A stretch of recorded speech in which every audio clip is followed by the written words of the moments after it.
The Sal Sirchia Show, the mayor of rock and roll.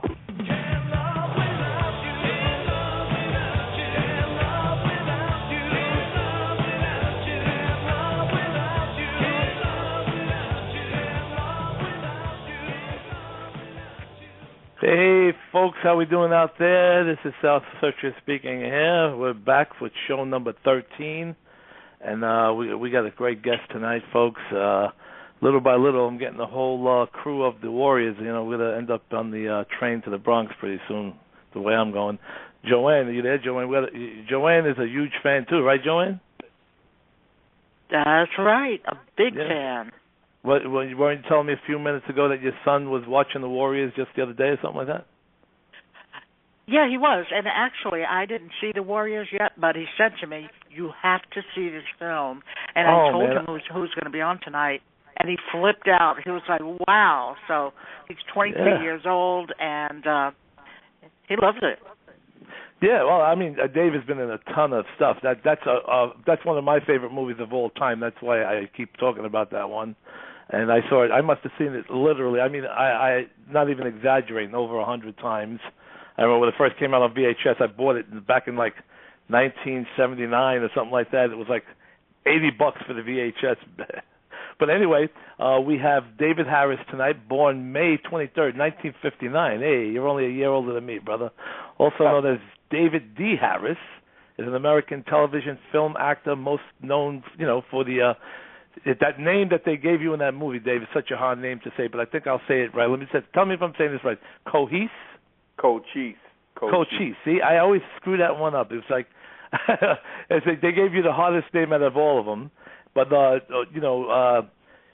Dave is an actor, director, and producer, and he's been in tons of movies. Not only The Warriors, but Brubaker with Robert Redford, and people like Nicolas Cage and Joe Spinell were in that movie. He's been acting since like 1976, and he's in tons of stuff. He's in Purple Hearts, Soldier Story, Fire with Fire, Quicksilver.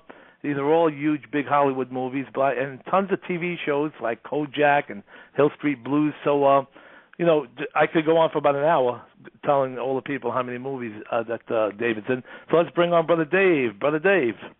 Hey, all you Warrior fans, what's happening? Can you dig it? Can you dig it? Dave is not only a great actor and a great person, but he's a wonderful person. I talked to him the other day. He was doing the homework with his little niece, right? And my granddaughter. Your granddaughter, that's right. I'm sorry. You're doing homework with your granddaughter, and I can relate to that because I do it with my daughter. I'm not too good at it. She's better than me, but Dave also takes care of his mom really well, and that's, it takes a real man. Besides all the acting and all the other stuff, it takes a real man to do that kind of stuff and do the right thing. So you got my thumbs up, brother. Thank you, brother. Yeah, that's the truth, man. Everything else is all gravy, Like they said in the movie The Godfather, when Marlon Brando says, he tells the guy, says, you spend time with your family? He goes, yeah. He says, a man who doesn't spend time with his family can never really be a real man. That's absolutely true. Right. So, Dave, man, now you started in 1976. What was it called? Judge? I started a mini-series called Judge Horton and the Scottsboro Boys. Mm-hmm. It's a true story. You can Google it. You can win a peek of it. You can Google it. It's a true story. It actually happened in the 30s about these 9 young black boys in Alabama that was accused of raping these 2 white women, and it never happened. It was trumped up charges, and they spent these horrible years in jail and all this sort of stuff. And it was proven that they never happened. That crime never happened. So I played the lead Scottsboro Boys, Haywood Patterson. Mm-hmm. That was the lead one in the Scottsboro Boys, and so that was a major Emmy Award-winning made-for-TV movie for NBC. Is that available? I mean, you can. It's on YouTube. You can watch it on YouTube. You can watch it on YouTube. You can Google it. Whatever. You can get it. Wow, I got to check that out myself. Now I'm gonna see. There's so much stuff. Netflix. You can see it on Netflix. You can see it anywhere. Oh, Netflix also has that movie? Yeah, it has it. Netflix has it in their library. YouTube, or you can Google it. You can get it. And you were busy in '76, but right after that, in '76, you did Secret Service, playing Jonas, a TV film. Right. I did a TV film called Secret Service, and then I went on to Broadway opposite Meryl Streep, John Lithgow. With actually to play the Secret Service on Broadway with John Lithgow and Meryl Streep, which we won a bunch of Tony Awards. Oh yeah, man. See, in '76, I was like doing stuff. I was missing all this action over here. But I guess I've seen you in stuff with you. A lot of the movies that you're in, I saw, but I wasn't. You look so different in a lot of the movies, especially the Warriors. And then you look at Purple Hearts or the Soldier Story. You're like, wow, it's like not. It's a different guy. You get. Well, I'm like the guy, rest his soul. This late great phenomenal actor that we just lost 2 weeks ago, Philip Hoffman. Philip Stephen Hoffman. We just lost, and he was a character actor, played all these incredible characters, and that's how I kind of mold myself. I play different characters, and I kind of, psychologically, vocally, and physically change myself into these characters. So I'm never the same when you see me. I'm just all these different people. So that's the kind of actor I am. Yes, you are, and it's funny you mentioned him. When I auditioned for, which I didn't get the part, I auditioned for Boardwalk Empire before anybody even heard of it. I was like one of the first people I knew about it was going on. And when I came out of the audition, he was outside talking on the cell phone, and I said hello to him, shook his hand. And I didn't really know his name that well. I saw him in a million movies. And when I heard this, they said this actor died, I didn't know who they were talking about. When I saw it, I said, oh my God, I was talking to him right in front of, Ellen Lewis. Remember Ellen Lewis? She's a... Oh, yeah, sure. Yeah. Absolutely. I came out after meeting with her, and he was right downstairs.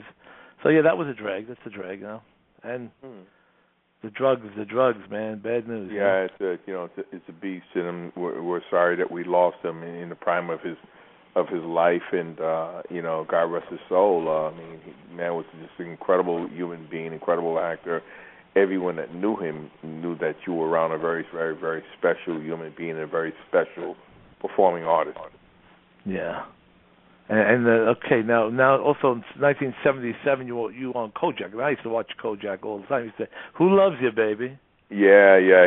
Telly Savalas was wonderful working with him. That year I worked with him, and I also worked with Richard Widmark in a TV series called Manigan. So it was did two of those. And it was wonderful working with those old, wonderful Hollywood character actors, Telly Savalas and Richard Widmark. It was terrific, and who loves you, baby? Who loves you, baby? Lollipop, the Tootsie Pop, and I used to say that all the time. Now I got a new one. Now I ripped off Austin Powers, and I'm always saying, yeah, baby. But back in the '70s, it was Who loves you, baby? Who loves you, baby? I even had a T-shirt.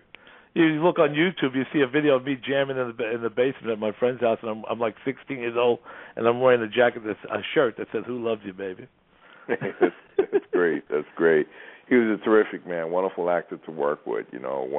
From the old days, one of those old school actors, and Telly Savalas was just terrific to work with.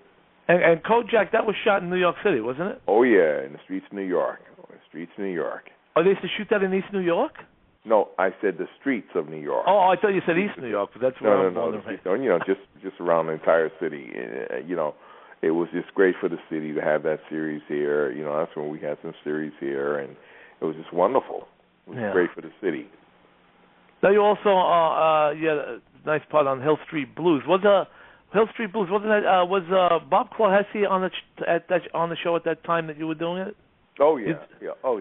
Stephen Bosco was the producer of it, and Dennis Franz. I started out doing it with Caruso, David Caruso, and then Jimmy Smith took the role over, and I worked with all three of them because I had this reoccurring role called Officer Donnie Simmons. So I started out working with David Caruso. He was Dennis Franz's partner, and then Jimmy Smith came in, and then the other kid came in. So I did like 18 different episodes of NYPD Blue. Yeah, no, you've done so much stuff. When I first saw you in The Warriors, and because I recognized more and more, because I watched The Warriors 100 times, so I became. I think I could do the whole script of everybody's dialogue from beginning till end You probably can, Sal. I could. I mean, I remember I used to come to conventions. I used to blow everybody's mind because I was doing the lines, and even Michael Beck, who played Swan, would say, "Sal, man, you know this lines better than I do because I don't remember any of it." You know. I know. I remember when you came to a couple of conventions that we were at, and we were saying this guy Sal knows every line that every actor ever said in the movie. And the funny thing is, so many of the actors from the Warriors were like, because I was on Oz on HBO for 3 seasons, and they were like making a big deal of that. And I'm like, heck with that, man. I'd be in the Warriors any day before doing all those 3 seasons. That was like such a cool movie. To me, the first time I saw it in the movie theater, I went there and we watched it, and me and my friend we just said let's stay and watch it again. We watched it twice in the theater. We just stayed and watched it again. So and then I got once I got it on videotape, forget about it. I wore it out, and I actually have it on Blu-ray. Plus, I have the regular DVD, and I had the VHS, but I was a Sandy storm victim, and I lost like 400 videos, and in the basement here, washed away. So that was that. You have the video game. We did the video game in kids. Yes. Rockstar did the video game in 2005. And they brought in all the Warriors to do the voiceovers for it. That's right. That's right. Yeah, you're on there too. I remember at the conventions you guys had those.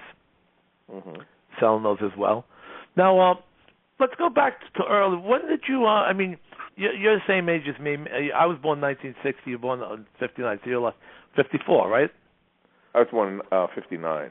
59. You said. I was born 60. So you're a year younger than me. No, older than me. You're a year older. Right. So, we're the same timeline. Now, when did you, because I got into acting really late, when did you say in your mind, 1976 you were 17, correct? Whatever the math is. Yeah. So, when did you think in your mind, I want to be an actor? What made you want to? I knew this when I was in high school. I was a part of the theater department in high school. I didn't really care about the geography of, of whatever country or history of this or, mathematics of that. I was drawn towards the theater department. That was my niche, and I got into the theater department. I knew I wanted to be an actor when I was in high school, when I was in the theater department. Right. So you were already in school doing that kind of stuff. You were around it all the time. I was in high school, theater department. Then I went on to professional acting school when I got out of high school. Right. No, so that's how you did it. See, I didn't know that you did it. You started that young, until recently. Mm-hmm. I know it's 1979 and 76 is not that far apart. Well, we had a show. We had a show in New York City. It was a big movie called Fame, and then they shot the TV series called Fame. You were in Fame? No. I'm just telling you about the history of where I came out of. There was a high school called High School of Performing Arts. Right, and it was about this movie. They made a movie about the high school in New York City, High School of Performing Arts, called Fame. Mm-hmm. And then Fame was the big hit, and then they turned it into a TV series called Fame. Mm-hmm. But it was based on this high school in New York City called the High School of Performing Arts. Where you went to this high school and you either wanted to be an actor, or a dancer, or a singer. You know what I mean? So this is what this high school is all about. You went there not to, become a rocket scientist or, a mathematician. You went there to either specialize in acting, dancing, or singing, mm-hmm. Or playing an instrument. This is what the school was based on. Oh, entertainment. Yeah, performing arts. Performing arts, school for performing arts. And you were like, how long did you do that for before? That's 4 years. Uh-huh. Regular high school. Regular high school, right. Regular high school. 4 years. Well, that's cool. And look at that, man. Just from, in high school, getting involved in that, you became a big actor from doing that in school. There's people that, want to be actors and, and they just don't do it. They talk about it and they don't do it. I've known somebody, I want to do this, I want to do that, and they don't do nothing. Oh, you got to follow your dreams, man. You got to follow your dreams. Where your heart leads you, you got to follow your dreams. Yeah, and I've always been that way too myself. You just got to do it. People say to me, "How do I become an actor?" Or I don't know where to start. I don't know what to do. I said, "Well, I was like you too. I just did it." I think it's anything else. You want to do something, then well, one thing I was blessed with, I was born and raised in New York City, the mecca of the performing arts. Either you come here, you go to California, but you basically come here because this is where all the theater is. This is where Broadway is, the theater is. Hollywood is basically all film and television. But if you really want to cut your teeth as an actor, you come to New York and you start on the stage, doing plays. And I was born and raised in the mecca of the arts, which is New York City. Right. Yeah. I mean, and it all depends on, like you said, too, on the person as well. Because I've done everything. I mean, I've done. I've been the star of a movie. I've done extra work. Whatever. I've done tons of things, and I meet guys on the set that that I had started doing acting. I started acting like 2000 or 2001, something like that. And I met guys that told me they were doing this for 30 years, and they still didn't have their SAG card, and they never had a line in a movie, or they never even had a little part. Those are just professional extras. Okay, they're not really actors. They're professional background players. They are not actors. Okay, right. And I'm not putting anybody down. I'm not putting that down. If you want to make a living as an extra, I mean, they have an extras, a SAG extra guild in California, where people just do extra work and background work, for 30, 40 years. And that's fine, and God bless you. But that's not being an actor. Anybody can stand on a street corner with 500 people, in a crowd. Exactly. That doesn't make you an actor. You know what I mean? That just makes you a background player, okay? Right. Atmosphere, we call it in the business, okay? So that those are not actors. They're background players, okay?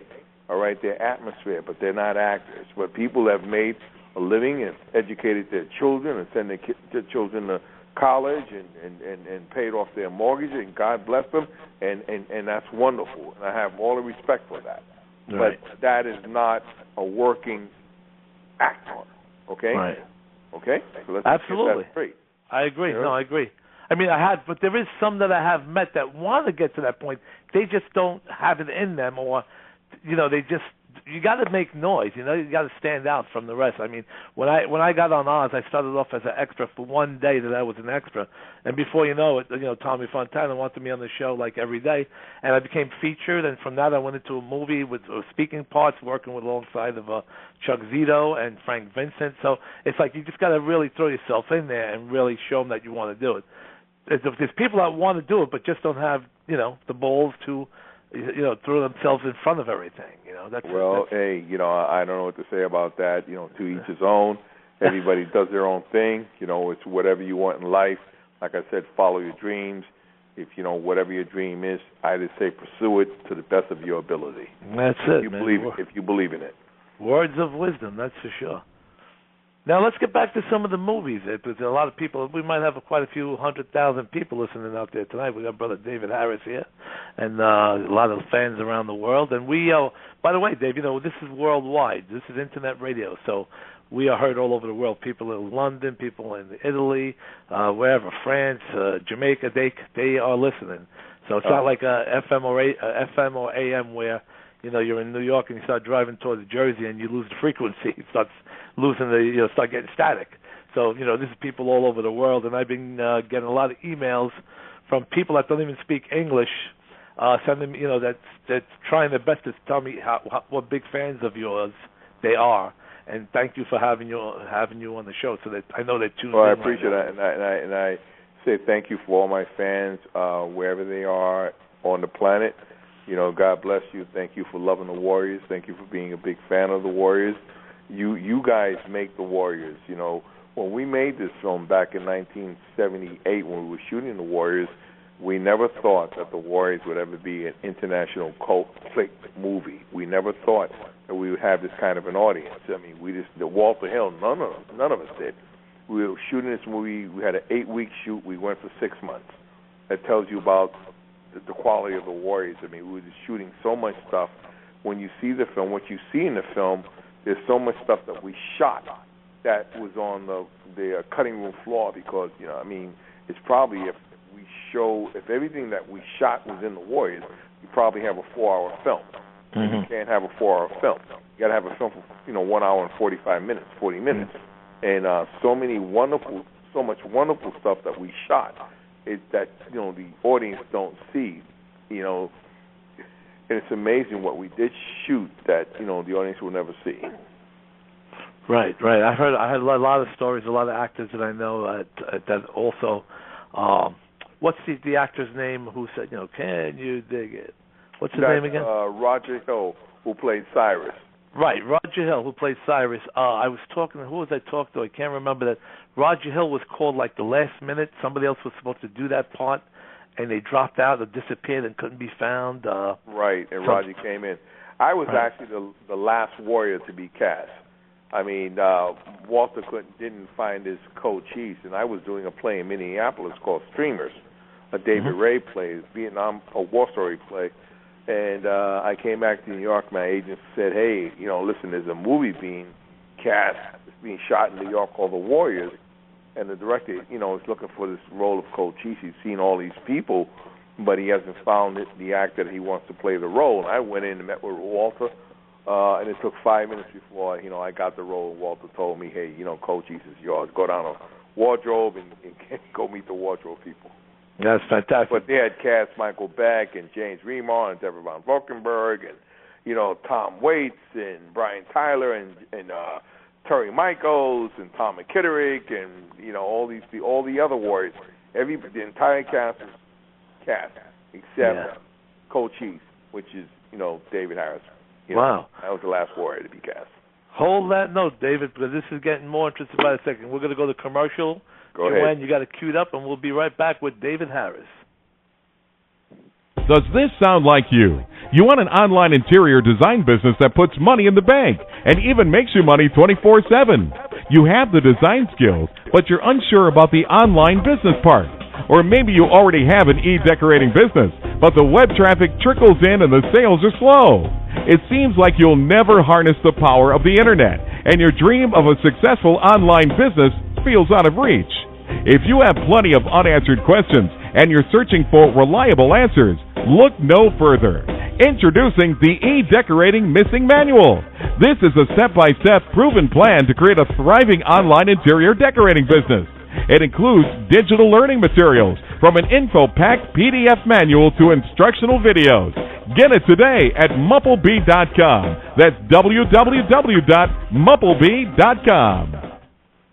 Yeah, baby, and we're back, folks, with actor, director, and producer David Harris, who just recently won an award for a movie you did. Didn't you? I just posted that picture up on Facebook. You won an award for a movie. What was that movie, Dave? I won an award for, I won the award for, it was the Northeastern Film Festival for Lifetime and Achievement Award for David Harris in feature films and TV. Now, I'm sorry, go ahead. Oh, okay. I won the Emmy Award for HBO series called War Stories. Nice. Yeah, I posted that picture up. Now, wasn't that recently when you went to there was a film festival going on in Jersey? You collected an award, and at the same time they were showing the movie that I was in. Yeah, they showed the movie that you were in, and I won for. They gave me an award for Best Actor, Lifetime Achievement Award for Movies and TV. David Harris. Right. Because I remember Michael Overweight called me up, and he was with you, and you guys called me. And he said Sal Sirchia, and you said, I know Sal Sirchia, and everybody. Sal Sirchia knows everybody. And I think the movie was The Night Never Sleeps was playing at the same time. Yeah, it had to be that one because Mike Overweight was there. So that freaked me out. I wish I would have known sooner that you were there. I would have definitely came to that. But let's get back to you because I've always start talking about my stuff too here. I guess I can't help it. I'm also not only a radio host here, but an actor, a musician, so I can relate to all this stuff. Now, Dave, are you on the roll with the Warriors? And there's so many. I want to get to some more of the movies, but there's so many fun stories. I even love hearing these stories because it's like my favorite movie of all time. Now, you were saying when we left off about you were the last one to be casted. Right, I was the last warrior to be cast. And I remember also that the people that did the extra work for that movie was Sylvia Faye casting at the time, and I saw a bunch of guys that I know from Brooklyn. You know, the beginning when they're all walking, everybody's all walking over. Right, well, we're going up to the conclave scene. Everybody's walking, and all the gangs are getting together, and we're going to go up to the Conclave to hear Cyrus talk. And that's one of the greatest soundtracks of all time. That soundtrack matches that movie. I mean, it's almost like a horror movie. It's scarier than a horror movie. When I first saw that, I was like scared. I was scared to death. I was like, God damn, this is scary, man. Every gang in New York City is after these guys, and they got to get back home. How scary is that?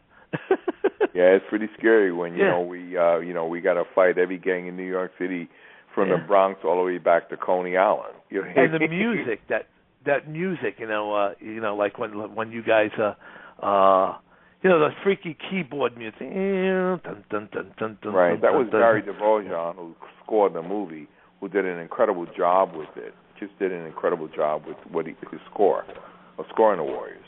Yeah. And you know why it was also so freaky and scary? Because a lot of the gangs with the makeup, like the Baseball Fury at night, you're in the middle of Central Park. My favorite gang. And that's like so freaky. I mean, you ended up with the Lizzies. I mean, you had the Babes. Right. You were the lucky one. I mean, I would have rather been with the Lizzies than the Baseball Fury. But you look at what Walter was trying to do with the Warriors when he did the Baseball Furies. I mean, they were like, Walter shot a movie that this movie holds up today. Okay, how many movies can hold up today? He shot a futuristic movie. I mean, if you look at the fight scene with the Baseball Furies, it was a samurai sword fight. Mm-hmm. Only with baseball bats. With baseball bats. It was a samurai sword fight. Only with baseball bats. And look at these guys, the makeup. I mean, to have them in in Yankee outfits, baseball Yankee outfits, baseball uniforms, and the makeup, the incredible makeup and stuff. It was just what Walter shot was like just incredible. The colors and the look of the film was just amazing. The director of photography. And now it looks even more amazing on Blu-ray. I just watched it recently on Blu-ray on like a huge TV screen, and the movie looks like it was filmed yesterday. That's how amazing the quality and the color. It's such a colorful movie too. Absolutely. It's futuristic. It's futuristic. I mean, that was shot. We shot it 35 years ago. And when the movie holds up today, I mean, I can't walk out in the street without people, cars stopping me and going, "Warriors, come out and play." I mean, everywhere, all of us get it, all the time. People say, "Hey, you're Warriors, right? Yeah, can you dig it?" You know what I mean? All the lines, people like everywhere in Manhattan, all over the city. You know what I mean? It's it's just amazing. It's just amazing how it holds up. We do these autograph shows all over the world. You know what I mean? And people, and I'm gonna say to anybody out there, wherever you are, or whatever country you are, the Warriors are available to come to your country, to for you to meet us and for us to sign autographs and take pictures. You just got to get a hold to our managers, which is conventionalallstars.net. You know what I mean? And our managers, they handle all the Warriors, and we're available to come to your country, and to sign autographs and memorabilia and all of that.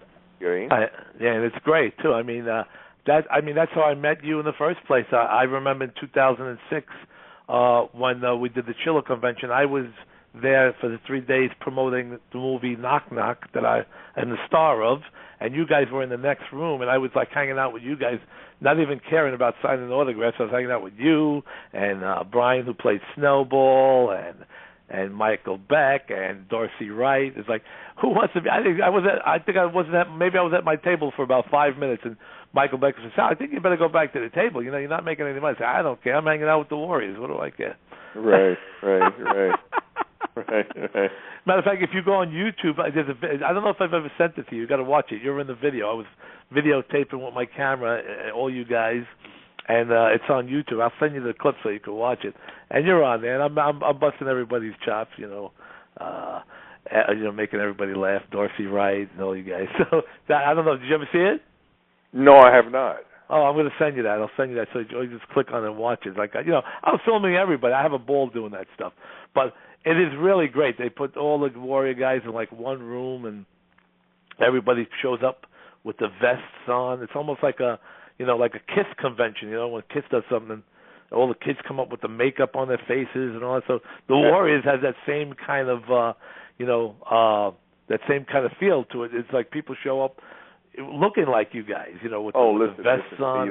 It's amazing. Every college in this country and around the world, they have warrior conventions. They have here in our country we celebrate Halloween, and so many of the colleges, the kids come dressed as the baseball Furies, the Warriors, the Punks, the Lizzies, the Turnbull ACs, every Halloween. You know what I mean?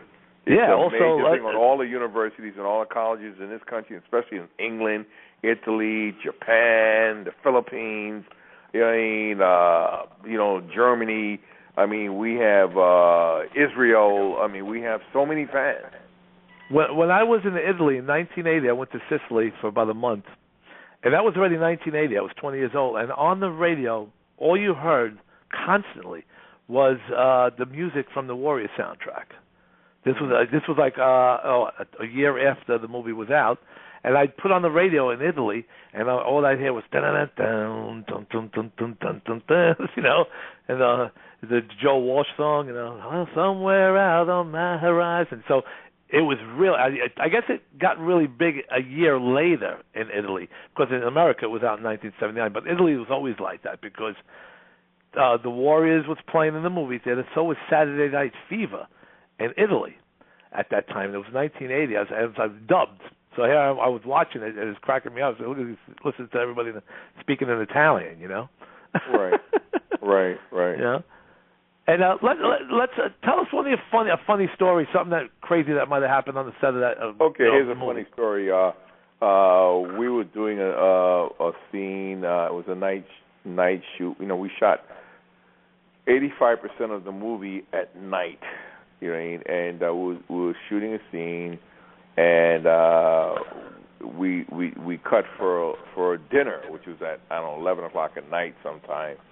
And we got tired of eating the food the caterer had, so we just wanted to have some plain old McDonald's or whatever it is food. So we walked into this fast food restaurant, and we had on our colors, which is our vest, saying the Warriors. So we walked into we walked into this restaurant, and we walked up to the ordering table, and most of the people in the restaurant got up and left. They were so scared they thought we were a real gang. They got up and they and they left. And another night, the Turnbull ACs, the same thing. Like a week later, they got tired of eating the food that was on the set, and they went into a fast food restaurant. And the Turnbull ACs, all the guys that are bald-headed. Yeah. You know what I mean? That's on the school bus or whatever that school bus is. And they walked into a restaurant, and those are some ferocious-looking guys. Those are the guys that the Warriors ran from. We wanted, but we ran from them because they outnumbered us, and we ran from them, the Turnbull ACs. And they went into a restaurant, and everybody ran away, jumped out of the restaurant and ran away because they thought they were a real gang. So it was very, very funny. Yeah, that's right. Before you guys ran for the train, it's the bullshit. Ain't nobody on the streets. He's right. We're acting like faggots. Just keep talking.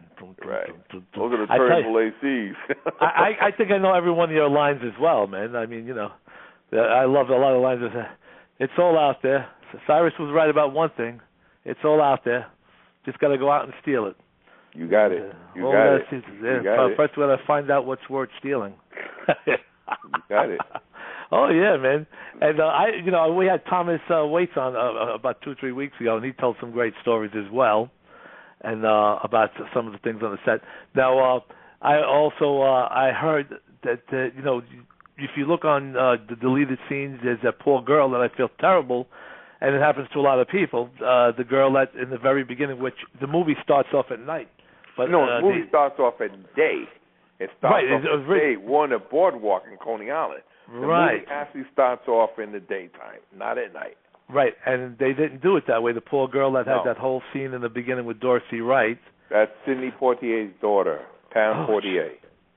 Yes, and she got, that's sad because I'm sure she was at the screening. Actually, Dorothy Wright told me the story. She got really pissed and ran out because she was expecting to see herself in the very beginning, and it opens up with the Wonder Wheel in the dark. Right. So in her mind, she probably figured, she probably said, oh, Jesus, they cut me out. That's it. It's not her. They cut out all that stuff that we shot. I told you before, there's so much stuff that was shot, but, you can't have a 4-hour movie. You see me? Exactly. Walter was shooting so much beautiful stuff that Paramount just loved it, and we were supposed to shoot for 8 or 9 weeks. We ended up shooting, almost 6 months. That's how much stuff we shot. You mean? It was so much. It was so beautiful. So much stuff that we shot that you just don't see. Don't you the wish? girl that got cut out was, Sidney Poitier's daughter, Pam Poitier. Yeah. She plays Cleon's girlfriend. Right. She said, "I don't like this." Dorsey Wright's girlfriend, and Dorsey Wright, as you know, we lose him. He gets killed in the beginning of the movie at the conclave. He gets beaten up. Yeah. And then Swan takes over. Michael Beck. He becomes our leader. Right, exactly. Who named you War Chief? I got as much right to take over. Right, that's James Remar, the hardcore guy. I love James Remar. He's a crazy. You know what, Ryan? Great actor. Oh, yeah. And he's done so much stuff. I met him. I ran into him. Well, he's doing a show right now called Dexter, for, cable TV, which is a big hit. You know what I mean? And he's terrific. And everything he's done, he's just a wonderful, wonderful actor. Wonderful, wonderful man. Just a wonderful, good friend, and just a good human being, and just a terrific, terrific actor. Yeah. Oh, definitely. And it's a shame. What would the kid? What's his name? I can't remember his name. He played, Rembrandt. He had. Marcelo Sanchez. God rest his soul. We lost him. He passed away in 1986. Yeah. Wonderful, wonderful human being. Wonderful actor. But we lost Marcelino in 1986. Yeah. And everybody else is doing well, still alive and well, thank God. But, Michael Beck's doing well. He's doing well. I'm the godfather to his kids. He's the godfather to my one daughter. I didn't know that. That's fantastic. I had no idea. We're very, very, very close. Very, very close. James Remar and I talk all the time. Deborah von Valkenburg. We have remained very, very close. All of us talk all the time. We remain. Well, we do the conventions. Like I said, the Warriors are available to come to any country, if you want to bring us over to have conventions in whatever country you're in, you can get a hold of our, conventionalallstars.net, or you can reach me at my email address, which I'll give later.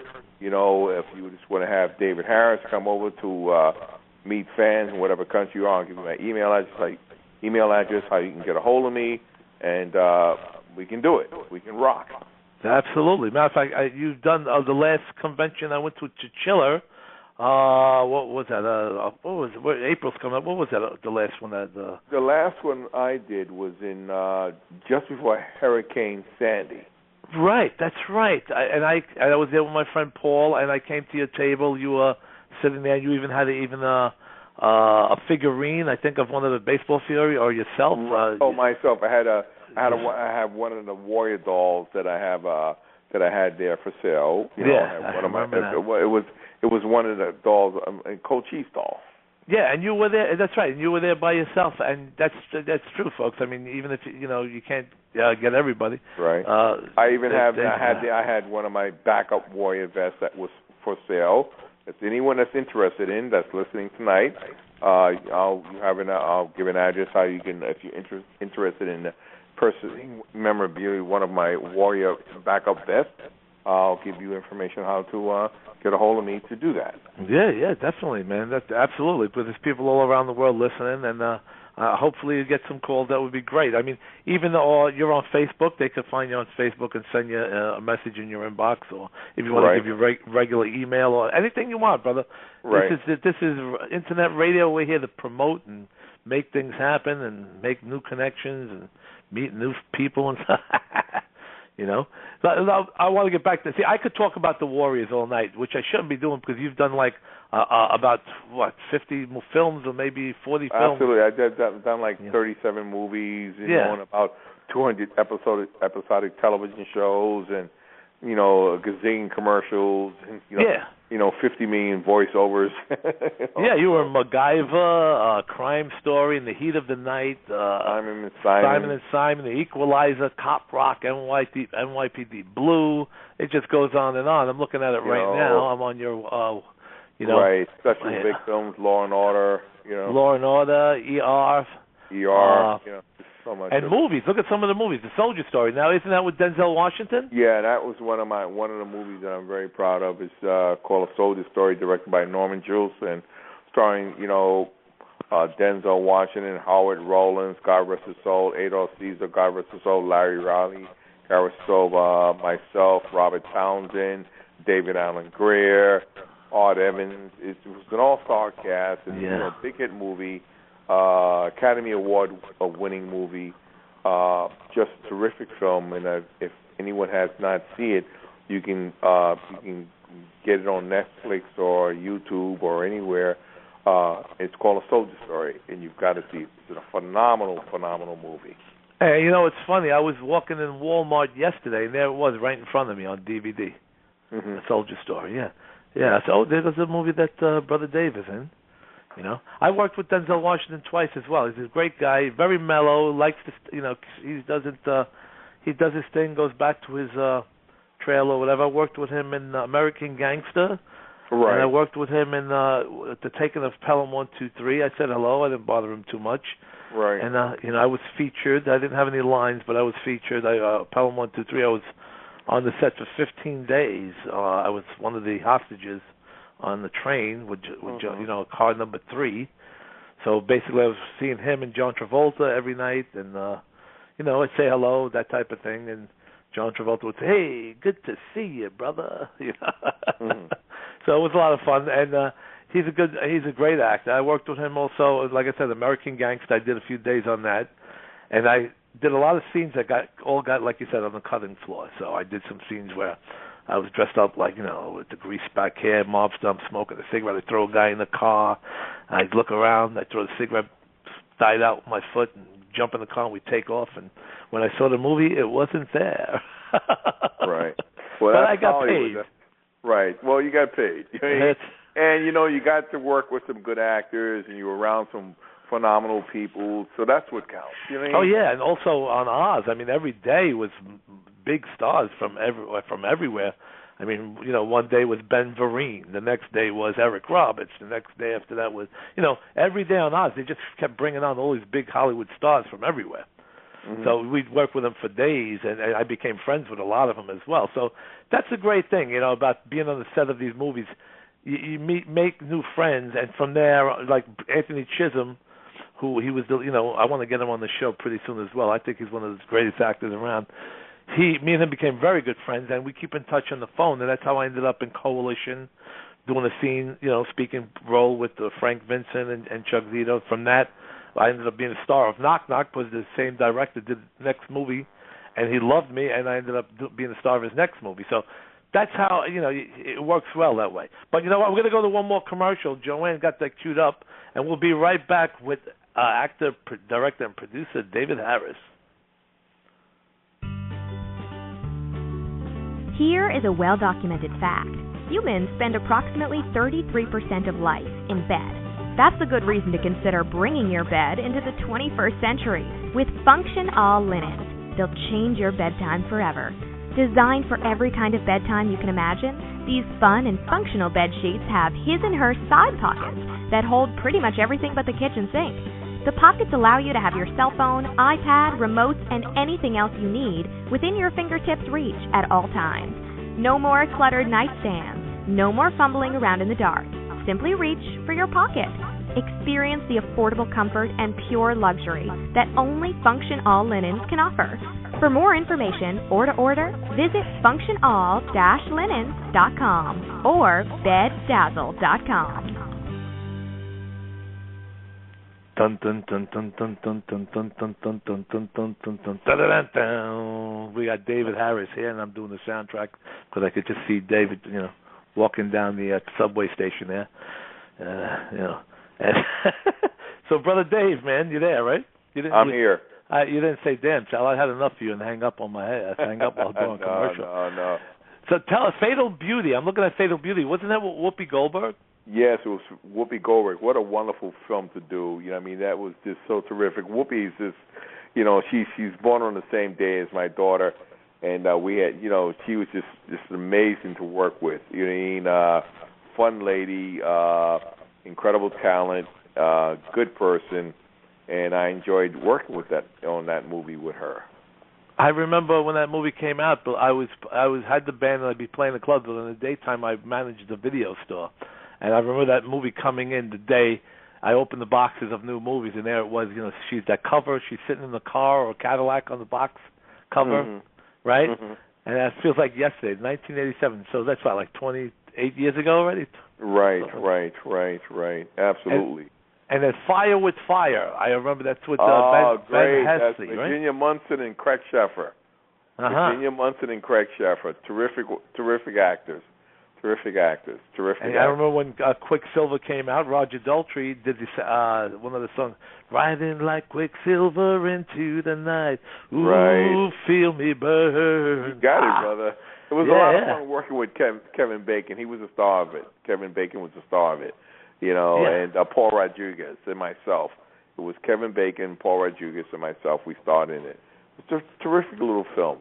But what I'm very proud of is I did a miniseries with Patrick Swayze and Christy Alley, and there's so many superstars in it called North and South.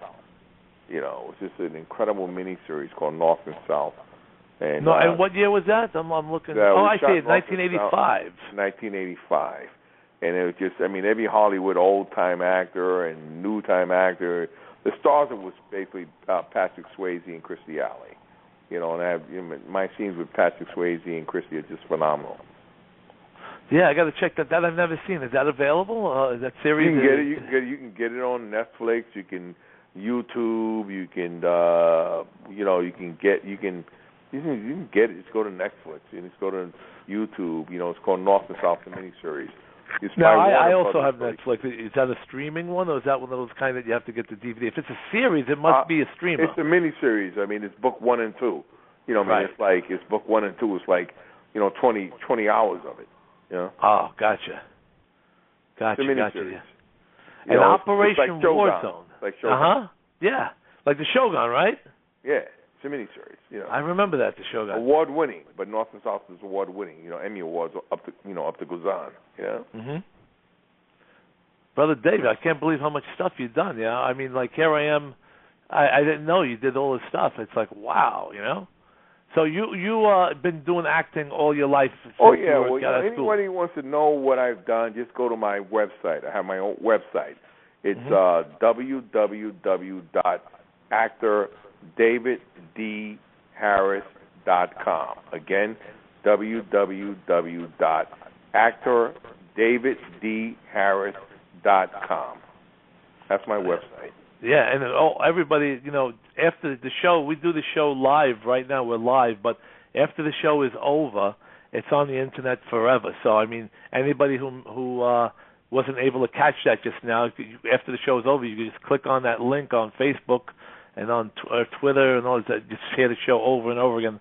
I'll be posting it back up on David's wall on his page, and I always do that with every guest every week. I say, hey, brothers and sisters, if you missed the show last night, have no fear. You can hear it over and over again right here. So you can just click on it.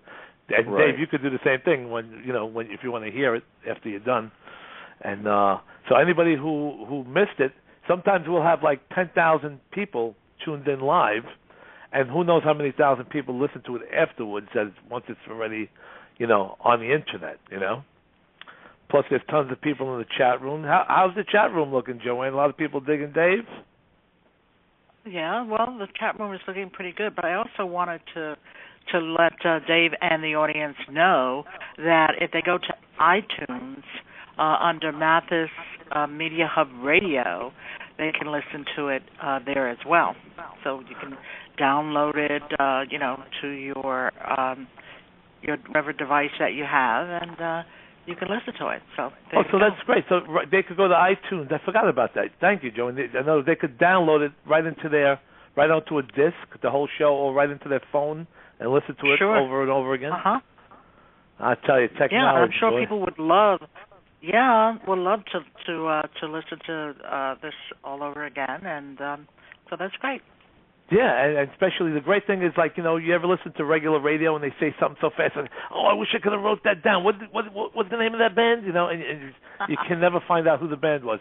But on here, you just go right back to it, and it's like when VCR first came out, man. You just rewind it and go back to the scene again. So now with this, you just go right back, and if they miss what Dave said, they say, oh, let me just listen to it again, and they got all the information they need with Brother Dave. Yeah, baby. Yeah, so Dave, baby. Yeah, baby. So, you know, Chiller is coming up. I mean, I think April. I'm going to be going to check it out. I don't know if you're going to be doing that one. No, I think they're going to have all the Warriors there in October for the big one in October. Okay, next time around. They're trying to have a Warrior reunion in October. But they'll have us all. We just finished doing a big show in Orlando, Florida, in last May, where they had the entire cast. Yeah, I think Tom Waits was there as well, right? Yeah, all of us. Yes, I saw pictures James of that. Remar. We were minus James Remar and Marcelo Sanchez, who passed away. Right. We got to get Brother James over there. James is a great guy. Yeah. He hasn't been to any of them. Hopefully he'll be there. We'll see in October in Chiller, New Jersey. Yeah, that'd be great. Yeah. And Joanne, have you ever been to a Chiller convention? Oh, she must be busy on the phone with someone. Maybe we got some calls. It's a great convention. Yeah, you ever been to one of the Chiller conventions in Jersey, or all the celebrities? And have you ever seen that?